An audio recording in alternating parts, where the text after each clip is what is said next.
Welcome back. Let's check what's going on with S&P natal chart.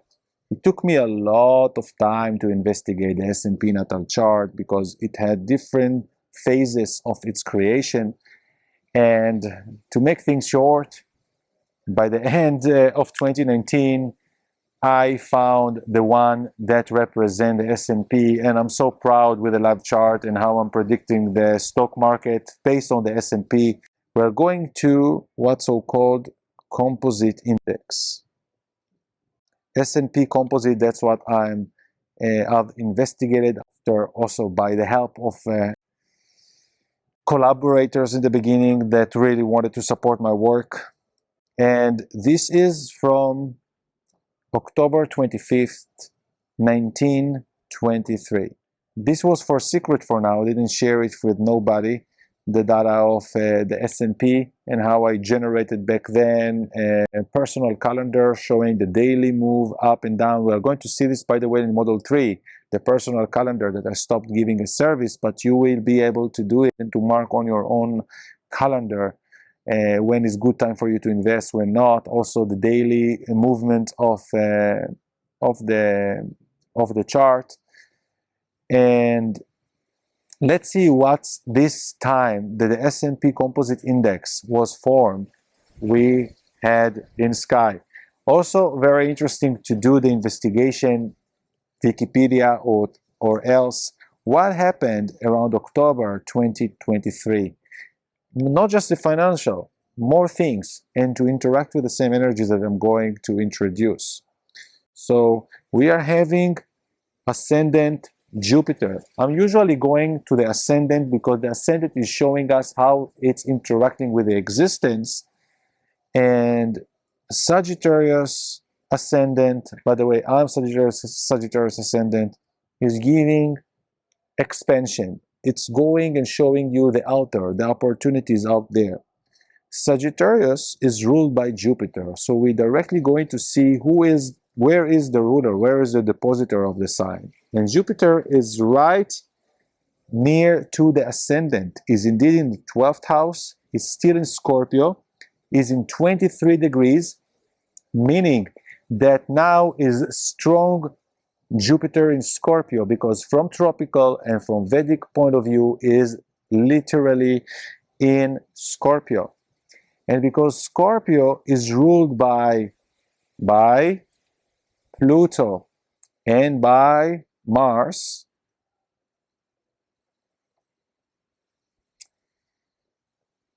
and Mars is in a very good location, that is in the 10th house, where things can be extremely executed for gains. This is all about investment. Jupiter in Scorpio speaks about investment, and Pluto is in the 8th house, and Mars is in the 10th house. Pluto is in the 8th house of investment. It's a scorpionic house, and it's the ruler of Jupiter, of the sign where Jupiter is right now. And Jupiter is the ruler of the ascendant. And also of Mars, that is in the 10th house, that is related to execution and gains and rewards, is ruling of Jupiter. So S&P Composite Index become a leader, an expensive index to be a main one, to conclude inside it a very big companies indeed. When anyhow Jupiter is near the ascendant, even for people,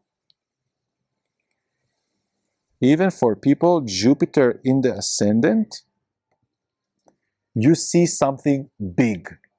Whether the person is big, whether his house or his impression, or his always will be big or fat or muscled or big anyhow. But because Venus is in Scorpio, and Venus is relatively close to Jupiter, they are both in Scorpio. You see, they are both in Scorpio.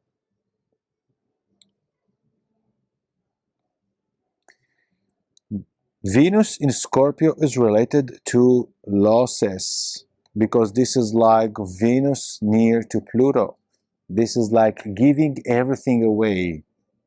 But when Venus is coming with Jupiter, this is a lust for investment, a lust for taking gains and to put more and to take funds and extra risk. So this is based on loans and risk, and this is the essence of the stock market as we know it. And with the S&P is all about loans, printing money, creating money, taking extra investment.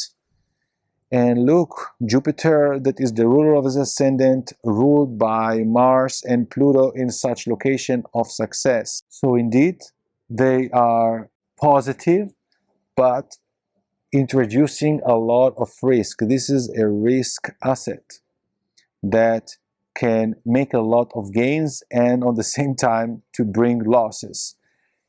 To understand where the S&P will crash to zero, we will need to understand transits and what is happening if we are believing that anything will go to zero.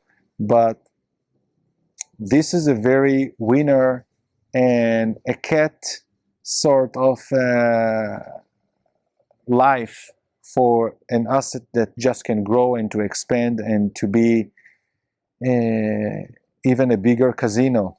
Look at this, the south node near to Uranus. So this is another sort of deception of trying to take the most innovation in a delusional way of the depositor Neptune that is in Leo. It's all about delusion and corruption and investing in non-existing assets. The chart of the S&P Composite Index is very bad. I would not like to play with it. It's very high risk. I would definitely prefer the chart of Bitcoin. And this is where you could gain more if you are aligned with some people born to be among the bad people, like they're good with manipulators, with scammy projects, and they can do a lot with it. But the chart of Bitcoin is of a real winner. Here is all about corruption, who will put more money in the system and to abuse it for other, because this is very Scorpio, is to use the money of others in order to do scummy things. Hopefully it was resonating. In the next class, we are going to see the combination of transits on natal chart and what it means. See you inside.